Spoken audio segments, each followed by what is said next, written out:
Hero தான் காப்பாத்துறான். ஆனா இந்த வாட்டி கொஞ்சம் எக்ஸ்ட்ரா என்ன ஆயிடுது அப்படின்னு பார்த்தா 2 பேருமே சேர்ந்து போய் பெட்ல விழுந்துடுறாங்க. விழுந்தது மட்டும் இல்லாம 2 பேரும் கிஸ்ஸும் பண்ணிடுறாங்க. ஹீரோயினுக்கு தான் ரொம்ப பதட்டமாயிடுது. ஐயோ ஒட்டு மீச கையில கீழே வந்துட போகுது அப்படின்னு சொல்லிட்டு வேக வேகமா எழுந்துக்கிறா.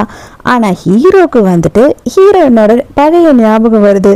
5 வருஷத்துக்கு முன்னாடி ஒரு பொண்ணு கூட இருந்தோமே, இப்ப ஏன் அது ஞாபகம் வருது அப்படின்னு சொல்லிட்டு இவன் பயங்கரமா குழம்பி போறான். சாரி சார் அப்படின்னு சொல்லிட்டு ஹீரோயின் வேக வேகமா அங்க இருந்து கிளம்பிடலாம் அப்படின்னு பார்க்கும்போது ஹீரோ என்ன பண்றான் அப்படின்னு பார்த்தா ஹீரோயினை அப்படியே வளைச்சு பிடிச்சி மடியில உட்கார வச்சிடறான்.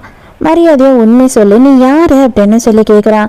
என்ன சார், நான் தான் உங்க பாடி கார்டு, எதுக்காக இப்படி எல்லாம் பேசுறீங்க, என்னோட பேர் வந்து ஜாங் அப்படின்னு சொல்றான். அதுக்கு உடனே வந்துட்டு கழுத்துல இருக்கிற ஒரு நெக்லஸ் பார்த்துட்டு இது பொம்பளைங்க போடுறது, இது எதுக்காக நீ போட்டிருக்க அப்படின்னு சொல்லி கேட்குறான். அது செத்து போன ஆயா, அது ஞாபகமா போட்டுட்டு இருக்க, உங்களுக்கு என்ன பிரச்சனை அப்படின்னு சொல்லி எப்படி எப்படியோ போய் சொல்லி சமாளிக்கிறான். ஏன் எனக்கு என்னவோ இந்த நெக்லஸ் அவளோட கழுத்துல, அதான் இந்த காட்டு போன கழுத்துல பார்த்தா மாதிரி இருக்கு அப்படின்னு சொல்லி இவன் குழப்பமாகுது. இருந்தாலும் வந்து இவன் ஒரு பையன், இவனை நம்ம கிஸ் பண்ணிட்டோம், நம்ம 2 பேரும் இப்படி நெருக்கமா வேற உட்காந்துக்கிட்டு இருக்கோமே அப்படின்னு சொல்லி இப்பதான் அவங்க 2 பேரும் யோசிக்கிறாங்க. ஆனா அதுக்குள்ளேயே அசிஸ்டன்ட் வந்து இந்த கோலத்தை பார்த்துடுறான். பார்த்த உடனே அவன் செம்ம ஷாக்கு. சார் என்ன சார் வர வர இப்படி ஆயிட்டீங்க அப்படின்னு சொல்லி அவன் ஷாக்கா நின்றுட்டு இருக்கான். அடே நீ நினைக்கிற மாதிரியெல்லாம் இல்லடா, அவன் தடுக்கி விழுந்துட்டா, அவன் தடுக்கி விழுந்துட்டா, நான் பிடிச்சேன் அப்படின்னு சொல்லி ஹீரோ சமாளிக்கிறான். சார் அங்க உங்க பாட்டி என்ன தெரியுமா பண்ணிக்கிட்டு இருக்காங்க அப்படின்னு சொல்லி அசிஸ்டன்ட் கோட்டெல்லாம் கழட்டி போடுறான்.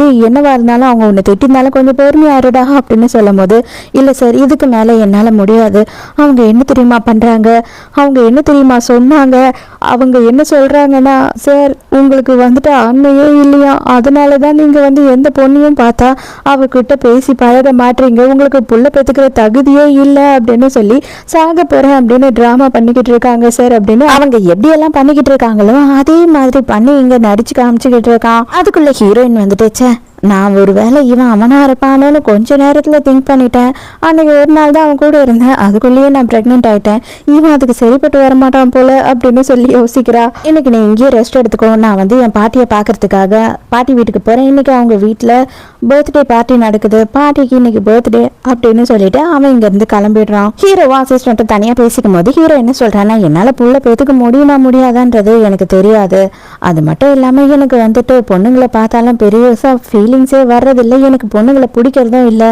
எவளை பார்த்தாலும் அவன் ஞாபகம் தான் வருது, என்னைக்கு அவள் என் கையில் மாட்டுவா அவளை கொல்லணும்னு தான் தோணுது, பேசாம பாட்டியை கஷ்டப்படுத்த வேண்டாம், நம்ம வந்து ஒரு பையனை தத்து எடுத்துருவோம் அப்படின்னு சொல்லிட்டு ஹீரோ சொல்றான். அவன் சார் அதான் நல்ல விஷயம், அது மட்டும் இல்லாம அந்த பையன் தான் உங்களோட பையன் அப்படின்னு சொல்லிடுங்க, அப்பதான் அவங்க